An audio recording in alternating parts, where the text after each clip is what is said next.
उस girls hostel के बाहर इनोवा, फॉर्च्यूनर और सफारी जैसी गाड़ियां क्या करने आती थी, जो हम सब से छुपाया गया कि शंभू गर्ल्स हॉस्टल के उस लड़की के पैर पर चोट के निशान थे और जो पटना पुलिस को अभी तक नहीं दिख रहा था। कहीं न कहीं इसी बहाने Patna SSP Kartikeya Sharma sex racket से जुड़े हैवानों को बचाना चाह रहे थे, या कहें तो बचा ही लिया है। कई लोकल्स तो ये तक कह रहे हैं कि शंभू गर्ल्स हॉस्टल के ऑनर का अगर हिस्ट्री निकाला जाएगा तो फिर आप लोग को मुजफ्फरपुर बालिका गृह कांड याद आ जाएगा। पीएमसीएच की पोस्टमार्टम रिपोर्ट कहती है कि उसके साथ सेक्सुअली हरासमेंट हुआ है और उसके बॉडी पर 10 से 12 जख्मों के निशान भी हैं। अब कुछ सवाल हैं कि पोस्टमार्टम रिपोर्ट आने से पहले ही पटना पुलिस ने नीट स्टूडेंट के मौत को सुसाइड क्यों बताया। पेरेंट्स के लाख कहने के बाद भी रेप एंड मर्डर के एंगल से इस केस को क्यों नहीं इन्वेस्टिगेट किया गया। बेहोश हो जाने के बाद नीट स्टूडेंट को पीएमसीएच एवं अन्य बड़े अस्पताल ले जाने की जगह उसे प्रभात मेमोरियल हॉस्पिटल ही क्यों लेकर के जाया गया। हॉस्पिटल में ट्रीटमेंट के दौरान उसको पेरेंट्स से क्यों नहीं मिलने दिया जा रहा था। इतने दिन तक बॉडी पार्ट्स पर चोट के निशान और जख्मों के निशान को पटना पुलिस ने र्यूमर्स और अफवाह क्यों बताया। शंभू गर्ल्स हॉस्टल में जब सब कुछ सामान्य था तो इतना प्रोटेस्ट, सोशल मीडिया आउटरीच के बाद फिर अरेस्टिंग क्यों स्टार्ट हुई।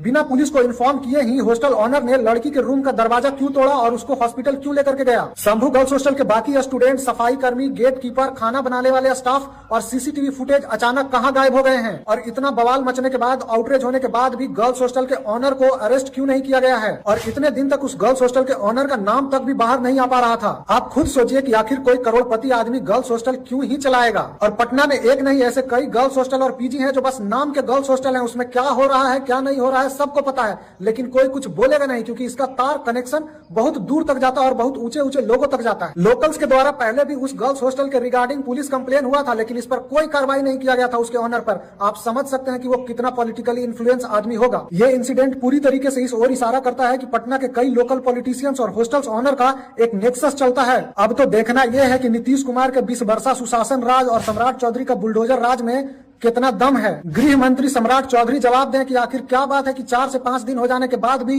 उस गर्ल्स हॉस्टल पर अभी तक बुलडोजर नहीं चला है। सुशासन की सरकार है, लवड़ा की सरकार है।